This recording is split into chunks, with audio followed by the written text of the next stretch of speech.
اللہ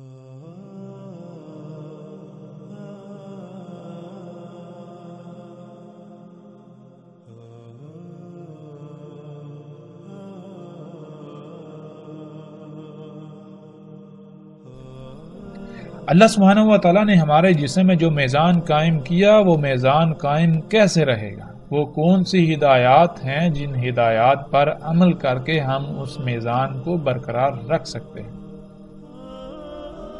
اللہ سبحانہ و تعالیٰ نے اس کو بھی بالکل واضح کر دیا۔ ہمارا جسم جو کئی اعضاء کا مجموعہ ہے، جب ہم غور کریں تو ہمارے اوپر یہ بات کھل کر واضح ہو جاتی ہے کہ ہر عضو جو ہے وہ کئی مخلوقات کا مجموعہ ہے، اور اس میں ہر خلق لا تعداد خلیوں سے وجود میں آئی۔ ایک خلیے میں لا تعداد ذرات یعنی ایٹمز ہیں، اور ایک خلیہ اگر ہم اس کی بات کریں تو ایک خلیہ بالکل ایسے ہے جیسے ہماری ایک زمین، یہ ہماری دنیا ہے جس پر ہم رہ رہے ہیں۔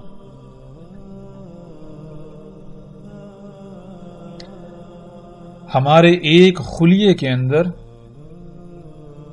پوری ایک ایسی دنیا آباد ہے جس دنیا میں ہم رہ رہے ہیں۔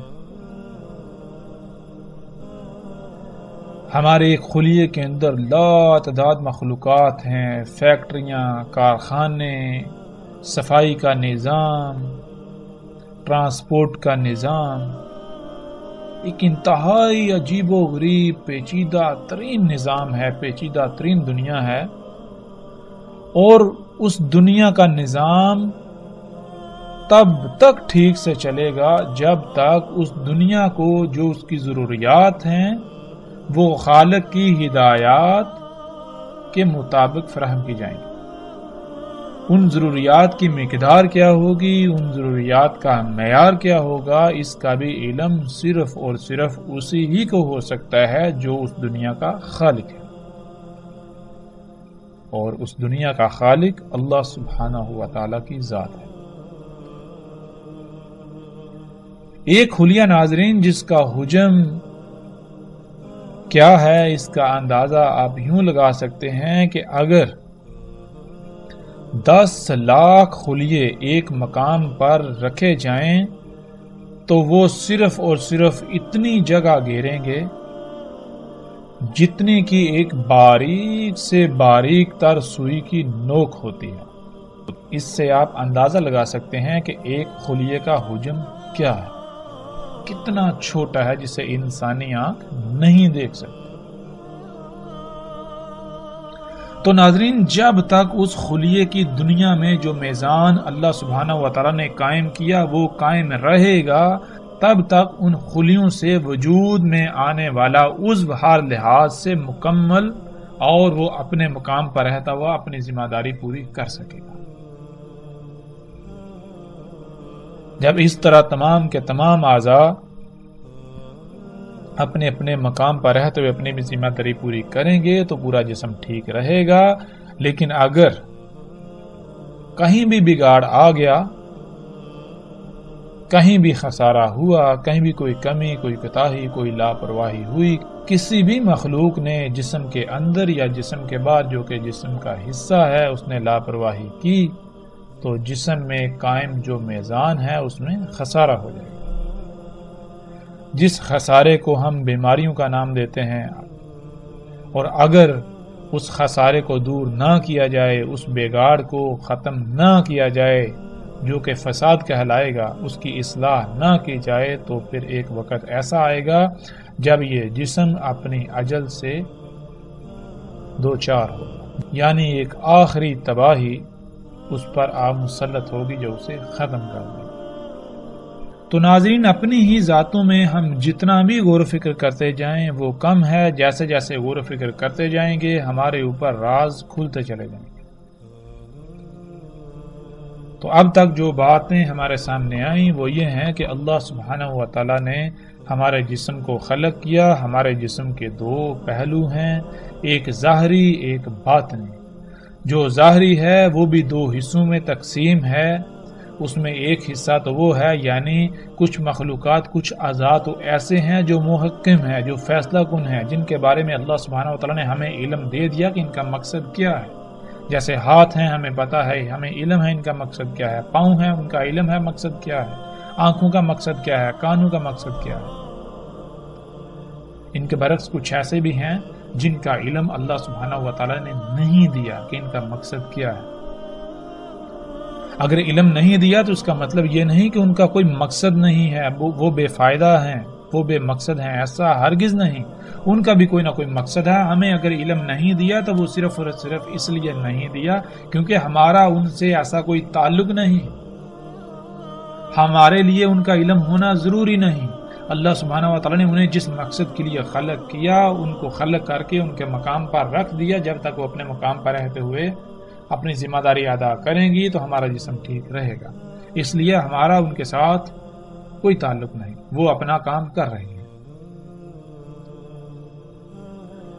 پھر دوسری بات، ہمارے جسم کا ایک باطنی حصہ، باطنی پہلو جو کہ پوشیدہ اعضاء ہیں جن کو اللہ سبحانہ وتعالی نے ہم سے چھپا کر رکھ دیا. وہ کیا ہے؟ وہ ہمارے جسم میں اللہ کا غیب ہے جس کا قرآن میں اللہ سبحانہ وتعالی نے بار بار ذکر کیا، جس کے بارے میں اللہ سبحانہ وتعالی نے کہا کہ غیب پر ایمان لاؤ. اب غیب پر ایمان لانا کیا ہے؟ غیب پر ایمان لانا یہی ہے کہ اللہ سبحانہ وتعالی نے ہمارے جسم کے اندر وہ اعضاء جو چھپا کر رکھ دیے ان کو خلق کرنے کا کوئی نہ کوئی مقصد ہے، اور جس مقصد کے لیے انہیں خلق کیا انہیں اس مقصد کو پورا کرنے کے لیے ان کے مقام پر رکھ دیا، ان کی لائن پر لگا دیا. جب تک وہ اپنے اپنے مقام پر رہتے ہوئے اپنی اپنی لائن کو پورا کریں گے، اس مقصد کو پورا کریں گے تو پورا جسم ٹھیک رہے گا.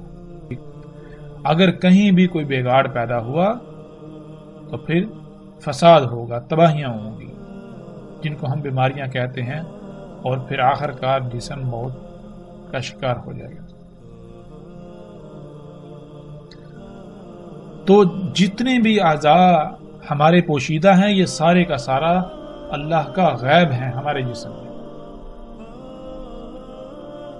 یہ ہے ایمان لانا کہ اگر ہماری ان تک رسائی ہو جائے تو ہم ان کے ساتھ کسی قسم کی کوئی چھیڑ چھاڑ نہیں کریں گے، ہم ان کے ساتھ کسی قسم کا کوئی پنگا نہیں لیں گے. کیوں؟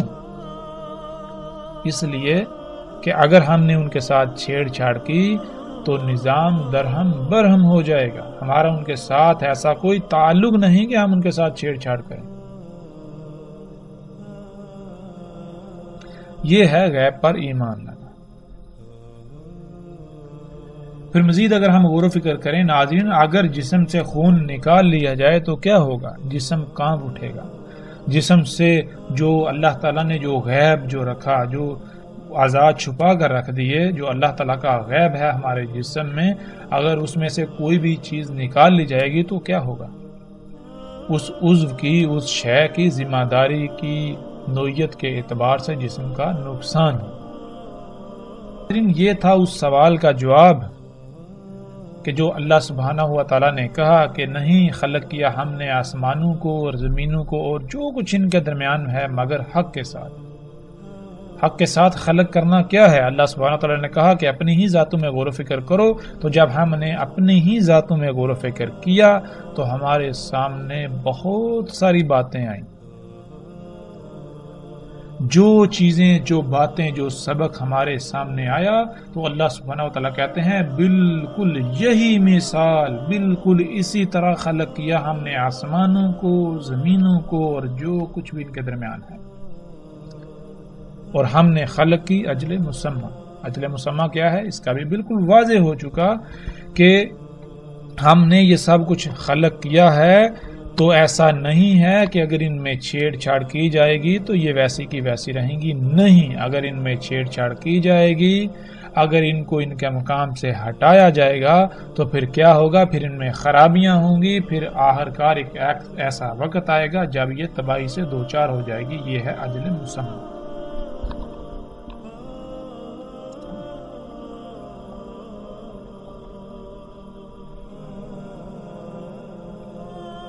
جب ہم نے اپنی ذات میں غور و فکر کر لیا تو اللہ سبحانہ و تعالیٰ پھر بالکل واضح کہتے ہیں، جیسا کہ اس آیت میں ہے، اللہ سبحانہ و تعالیٰ کہتے ہیں اس میں کچھ شک نہیں، تیرا رب یعنی جس نے تجھے خلق کیا اور کسی نہ کسی مقصد کے لیے خلق کیا، پھر تجھے جو تیری تمام کی تمام ضروریات تھیں وہ خلق کر کے مہیا کی، تجھے پروان چڑھایا اور تجھے اس مقام پر لے کے آیا جس مقام پر آ کر تو اس ذمہ داری، اس مقصد کو پورا کر سکے جس مقصد کے لیے تجھے خلق کیا، وہی رب ہے تمام کی تمام مخلوقات، یعنی تمام کی تمام مخلوقات کو بھی اسی نے خلق کیا، کسی نہ کسی مقصد کے لیے خلق کیا، اور تمام کی تمام مخلوقات کو خلق کر کے جو جو ان کا مقام تھا سب کو اس کے مقام پر قائم کر دیا، اور اسے ہی علم ہے کہ ان کی ضروریات کیا ہیں، ان کی ضروریات کا معیار، ان کی ضروریات کی مقدار کیا ہے، سب کا سب اسے علم ہے۔ یہ کائنات، یہ تمام مخلوقات کیسے ٹھیک رہیں گی، کائنات کا نظام کیسے چلے گا، یہ سب کا سب صرف اور صرف اسے ہی علم ہے۔ کیوں؟ کیونکہ وہ خلاق ہے، تمام کی تمام مخلوقات کو اسی نے خلق کیا۔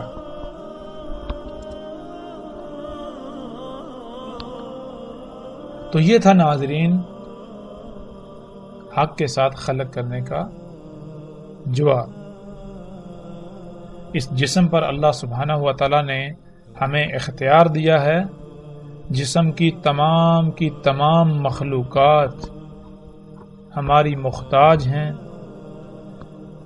ہم چاہیں تو جسم کو حلال طیب فراہم کریں، خالق کی ہدایات کے مطابق ان کی ضروریات مہیا کریں، اور اگر ہم چاہیں تو خالق کی ہدایات کو یکسر نظر انداز کرتے ہوئے اپنی مرضی کے مطابق اس جسم میں جو جی میں آئے انڈے لیں اور جسم میں تمام مخلوقات کے حقوق کو غصب کریں۔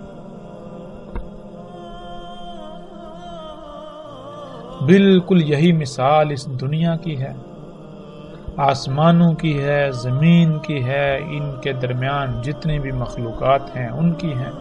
جیسے اس جسم میں تمام کی تمام مخلوقات ہماری محتاج ہیں، اس جسم پر اللہ سبحانہ و تعالیٰ نے ہمیں اختیار دیا، بالکل اسی طرح اس زمین کی، اس آسمان اور زمین کے درمیان جتنی بھی مخلوقات ہیں یہ تمام کی تمام ہماری محتاج ہیں، ان کا اختیار اللہ سبحانہ و تعالیٰ نے انسان کو دیا۔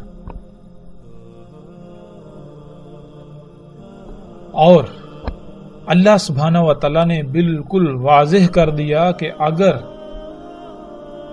تم صرف اور صرف میری ہی غلامی کرو گے تو کائنات کا نظام بالکل ٹھیک رہے گا، کائنات میں کوئی فساد نہیں ہوگا، کوئی بھی خرابی نہیں ہوگی، اور اگر تم نے اس کائنات میں میری ہدایات کے خلاف عمل کیا تو اس کائنات میں ہر سطح پر قائم میزان میں خسارہ ہو جائے گا، جس سے پھر خرابیاں ہوں گی، پھر تباہیاں آئیں گی، پھر وہ اجل جو اللہ نے خلق کی وہ آ جائے گی، یعنی ایک آخری بڑی تباہی جو تمہیں اپنی لپیٹ میں لے لے گی۔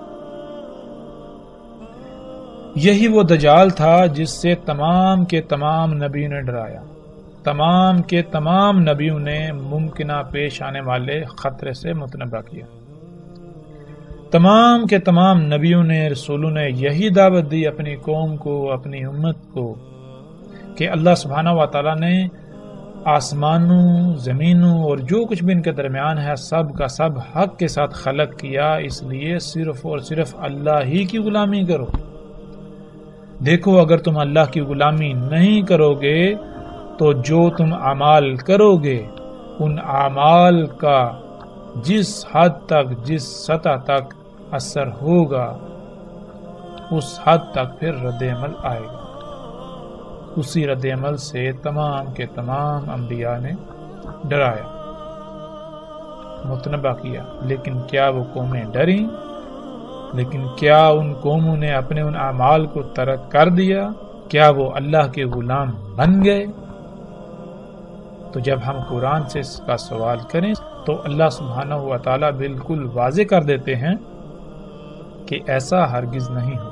انہوں نے اس دعوت کو تسلیم نہ کیا تو پھر ان کا انجام کیا ہوا؟ اللہ سبحانہ و تعالیٰ نے قرآن میں یہ بھی بالکل واضح کر دیا. تو ناظرین، یہاں تک جو ہم نے غور و فکر کیا اور جو بات ہمارے سامنے آئی وہ یہ کہ رسول اللہ صلی اللہ علیہ وسلم نے جو دعوت دی، جو پیغام دیا، جس ممکنہ پیش آنے والے خطرے سے متنبہ کیا اور جس سے باقی تمام کے تمام انبیاء نے متنبہ کیا، وہ کیا تھا؟ وہ دعوت کیا تھی؟ وہ دعوت یہی تھی کہ تمہارا رب اللہ ہے، اللہ ہی کو اپنا رب بناؤ، صرف اور صرف اللہ ہی کی غلامی کرو. اللہ سبحانہ و تعالیٰ نے اس کائنات میں میزان قائم کر دیا، اس میزان میں خسارہ مت کرو. اگر اس میزان میں خسارہ کرو گے تو جان لو اللہ سبحانہ و تعالیٰ نے اجل بھی خلق کی. تو پھر کیا ہوگا؟ وہ اجل آ جائے. جب وہ نہ مانے، جب وہ باز نہ آئے، اپنی اس روش کو ترک نہ کیا، انبیاء اور رسولوں کی دعوت پر لبیک نہ کہا، ایمان نہ لائے، تو پھر ان کا انجام کیا ہوا؟ وہ پیچھے ہم پر واضح ہو چکا، اور مزید ہم جیسے جیسے آگے بڑھیں گے تو ہر بات، ہر شے بالکل کھل کر واضح ہو جائے گی.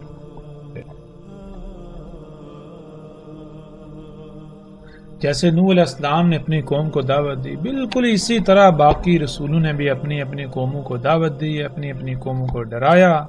جب وہ نہ ڈرے، جب وہ اپنی روش سے باز نہ آئے تو پھر ان کا انجام کیا ہوا؟ اس انجام اور جس وجہ سے ان کا انجام ہوا اللہ سبحانہ تعالیٰ ان آیات میں بالکل واضح کر دیتے ہیں. وہ کیا اشیاء تھیں، وہ اعظم و فتنہ کیا تھا جس کی زد میں آ کر، جس کے دجل کا شکار ہو کر وہ قومیں ہلاک ہوگی، صفحاتی سے مٹ گئیں. اللہ سبحانہ و تعالیٰ کہتے ہیں کیا نہیں دیکھتے کیسے ہلاک کیا ہم نے ان سے قبل زمانوں سے؟ اختیار، حکومت، مضبوطی، قوت دی تھی انہیں زمین میں جو بالکل نہیں دیا گیا اختیار، حکومت، مضبوطی وغیرہ تم کو، اور بھیجا ہم نے ان پر بلندی سے لگاتار میں، اور کر دیا ہم نے نہروں کو جاری ان کے تحتوں سے، پس ہلاک کیا ہم نے ان کے ذنوب کے سبب، یعنی ان کے اپنے ہی اعمال کے سبب، یعنی ان کے اپنے ہی اعمال کے سبب آسمان سے لگاتار می برسا اور نیچے ان کے پاؤں تلے سے نہریں جاری ہو گئی. اور ہم نے اپنے قانون سے ان کے بعد زمانے کو دوسرے کر دیا. اس آیت میں اللہ سبحانہ وتعالیٰ بالکل واضح کہتے ہیں، اللہ سبحانہ وتعالیٰ کہتے ہیں کہ قوم نوح سمیت جتنی بھی قومیں پہلے گزری ہیں، جو مکن یعنی زمین پر اختیار انہیں دیا گیا تھا، جو اسباب و وسائل ان کے پاس تھے، وہ آج ہمارے پاس یعنی آج موجودہ انسانوں کے پاس نہیں ہیں. حالانکہ آج موجودہ انسان بڑے بڑے دعوے کرتے ہیں کہ آج انسان چاند پر اور مریخ پر پہنچ چکا، جدید ترین ٹیکنالوجی حاصل ہو گئی، اب ہمیں کوئی زوال نہیں. بہرحال آج جو کچھ بھی انسان کے پاس ہے، اللہ سبحانہ و تعالیٰ کہہ رہے ہیں کہ قوم نوح یا ان کے علاوہ جتنی بھی قومیں پہلے گزر چکی، ان کے پاس تم سے کئی گنا بڑھ کر تھا. اس کے باوجود ان کا انجام کیا ہوا؟ اللہ سبحانہ و تعالیٰ نے وہ بالکل ہمارے سامنے کھول کر رکھ دیا. پھر اس آیت میں اللہ سبحانہ وتعالیٰ کہتے ہیں تحقیق یعنی ثابت شدہ ایسا ہو چکا، یہ طریقہ جو کچھ تم کر چکے ہو یہ تم سے پہلے ہو چکا، پس سیر کرو زمین میں، پس دیکھو کیسا تھا انجام ان کا جنہوں نے تکذیب کی. یعنی جن کے اوپر یہ واضح کر دیا کہ اللہ سبحانہ وتعالیٰ نے آسمانوں، زمینوں اور جو کچھ بھی ان کے درمیان ہے سب کچھ حق کے ساتھ خلق کیا، تو اللہ کے علاوہ کسی کی غلامی مت کرو، اللہ کے علاوہ رائی برابر بھی عمل مت کرو اس کائنات میں، ورنہ اللہ نے جو اجل خلق کی وہ آ جائے گی. تو انہوں نے کیا کیا؟ انہوں نے اس کی تکذیب کر دی، انہوں نے یہ نہ مانا اور اپنے ان مفسد اعمال کو جاری رکھا. تو پھر ان کا انجام کیا ہوا؟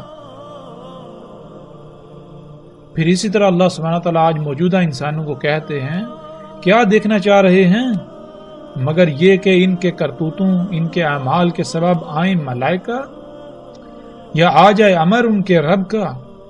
بالکل اسی طرح کے کرتوت کیے انہوں نے جو ان سے پہلے تھے. اور نہیں ظلم کرتا انہیں اللہ، اور لیکن خود ہی تھے ظلم کرنے والے۔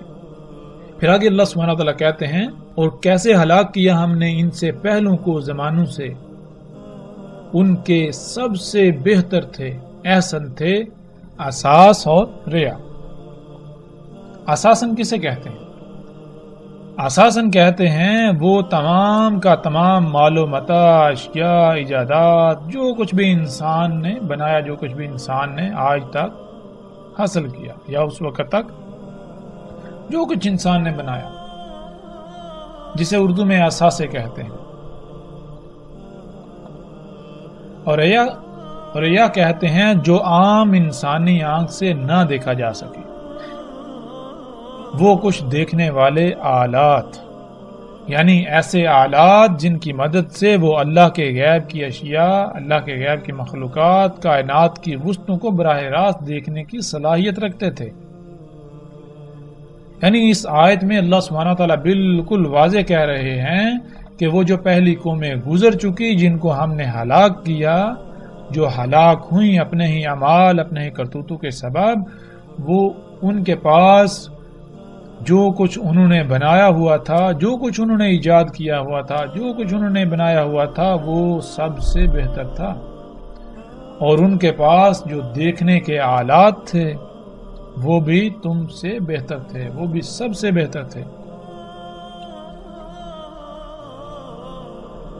پھر آج ہم دیکھیں کہ ایسی کون سی ایجادات ہیں، وہ کون سے اثاثے ہیں جو آج انسان اکٹھے کر چکا ہے، جو انسان آج بنا چکا ہے،